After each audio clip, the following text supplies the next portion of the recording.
Hi guys! For today's video, i-share ko naman sa inyo ang bagong update ni SSS na kung saan open na or available na yung pagkuha nyo ng SSS ID. Itong SSS ID na ito is ATM card na din. Ngayon, bago yan, kung kayo ay bago sa aking vlog, please consider to subscribe para updated kayo lagi sa mga informative na mga videos ko. Ngayon, kailangan nyo lang mag-login sa inyong SSS account. Lagay nyo lang yung inyong user ID at saka password. Then, click sign in. Then, dito sa pinakataas, sa left side, sa dashboard, click nyo lang yan. Dito, makikita nyo yung services. Click lang natin yung services. Under services, makikita nyo na dito yung My SSS card. Click lang natin yung My SSS card. So, dito, nakalagay sa akin is, your My SSS card application was rejected due to reasons listed below.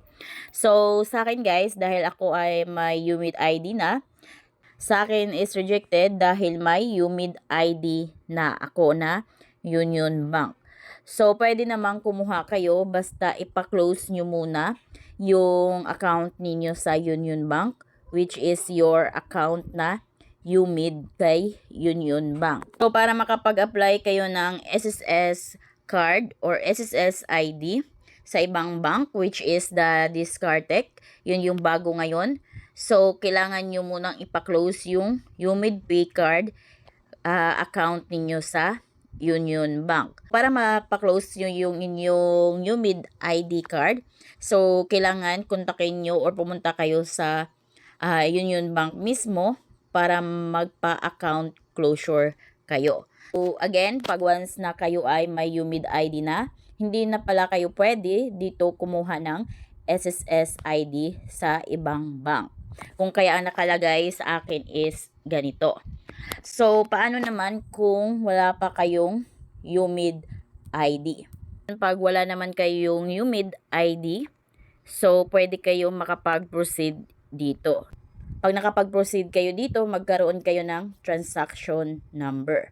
So, hindi ko ipakita sa inyo guys dahil nga yung SSS account ko is my UMID ID na. So, sa inyo, kung wala pa kayong UMID ID, so makapag-proceed kayo dito at makakuha kayo ng SSS ID. So, makakuha kayo dito ng transaction number. So, tulad dati sa Union Bank, pag mag-apply kayo ng UMID ID, makakuha kayo ng transaction number dito. Pag once na may transaction number na kayo, so pwede na kayong makapag-download ng Discartec apps. Wala pa kayong Discartec apps, so download nyo lang ito sa Play Store. Open nyo lang yung Play Store sa cellphone niyo. Then dito sa may search, sa baba, click nyo lang yan. Dito, type nyo lang Discartec. Ayan, ito na yung app. So, sa inyo, nakalagay dyan is install kung wala pa kayong ganitong app. So, click nyo lang yung install. Then, pag na-install na, click nyo tong open. Ayan, so ito na yung apps guys. Click lang natin yan. Open natin. So, dito, click lang natin tong tara na sa Discartec. Ito, pag once na wala pa kayo nitong apps, so, click nyo lang tong gumawa ng Discartec account. But if meron na kayong Discartec account, so, click nyo lang tong mag-login na. Take note na kung kayo ay may Discartec account na dati, so, dapat yun yung ipang-login nyo. So, hindi pwedeng gumawa ng bago. Pag wala pa kayong account, click natin to. So, dito, mamimili kayo kung paano kayo makapag-register dito. So, dahil ang tutorial na ito kung paano kayo makapag-register through your SSS reference number, ito yung pagkukuha ninyo ng SSS ID ninyo. So, click natin to. Dito, click nyo lang yan para may scroll kayo sa pinakababa. Ayan. Click lang natin yung I agree. And dito, ikaw ba ay isang Pilipino? So, kung yes, okay na yan. Click nyo na tong susunod. Next question naman is, ikaw ba ay citizen o residente ng US? So, kung hindi, so okay na yan. Click nyo lang tong susunod. Dito, ilagay nyo lang yung inyong cellphone number. So, dito, dapat tama yung cellphone number ninyo dahil magsisend ng OTP code si Discartec sa inyo. Ayan, magsisend na ng OTP code si Discartec, 941541. Then, dito, oras na para magpakita ng mukha at ID. Selfie time na. Ngayon, click nyo tong tara na sa baba. Ayan, dito, ito yung mga list of valid ID na pwede nyong gamitin pagpa-register dito.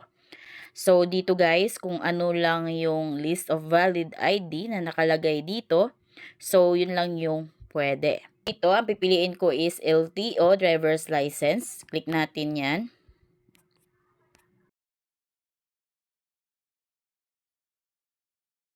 Next naman is kailangan yung mag-selfie dito. Dito, automatic malagay na agad yung mga information ninyo based sa inyong ID na pinasa. Ngayon, click natin yung yap, ako yan. Ayan, so dito, ito na yung transaction number na makukuha natin sa ating SSS account. So, nakikita nyo kanina sa aking SSS account is hindi ako nakakuha ng transaction number dahil nga is may UMID ID na ako. So, kung wala kayong UMID, so makakuha kayo ng SSS transaction number mismong SSS account ninyo. Ngayon, pag may transaction number na kayo, so lagay nyo lang yung transaction number dyan at saka yung SSS number ninyo.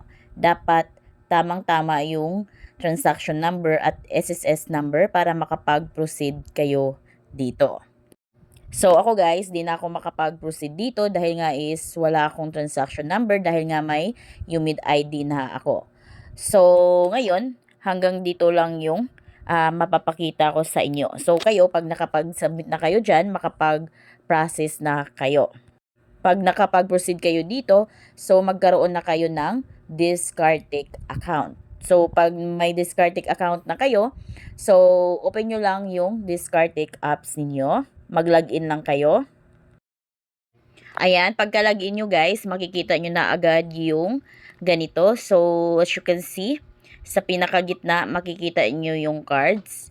Click lang natin yung cards. So, ang nakalagay guys is ganito pag once na may existing Discartec account na kayo. So, halimbawa, may Discartec account na kayo at i-open ninyo. So, ganito yung lalabas sa inyo. Pero kung kayo ay nakapag-register na ngayon dahil sa SSS, so ganito naman ang makikita ninyo. Apply now. So, pag nag-apply na kayo dyan, so ma-process nyo na yung inyong SSS ID. Take note guys na pag once na kayo ay may Discartec account na, so ang lalabas is ganito pa. So, hindi pa tayo kasali sa pwedeng kumuha ng SSS ID online. So, maghintay pa tayo ng update ni Discartec kung kailan tayo pwedeng makakuha ng SSS ID. Dahil nga ang pwede pala ngayon na mag-apply ng SSS ID is yung mga bagong user ng Discartec. Kung may lumang Discartec account ka, hindi ka pa kasali dito sa pagkuha ng SSS ID. After nyo makapag-submit or makapag-apply ng SSS card, so darating sa inyo within 15 working days kung kayo ay within Metro Manila. Then kung kayo naman is outside Metro Manila, so marireceive or matatanggap nyo yung inyong SSS ID card within 20 working days. So, ito ay libre lang guys. Wala itong bayad. Wala kayong babayaran sa rider pag once na i-deliver ito sa inyo. So, kailangan nyo lang mag-present ng at least one valid ID. So, ganun lang guys kung paano kayo makakuha ng inyong bagong SSS ID sa ngayon. So, abangan natin pa yung mga more updates dito. So, kung kayo ay bago sa aking vlog, please consider to subscribe para updated kayo lagi sa mga informative na mga videos ko. Thank you for watching!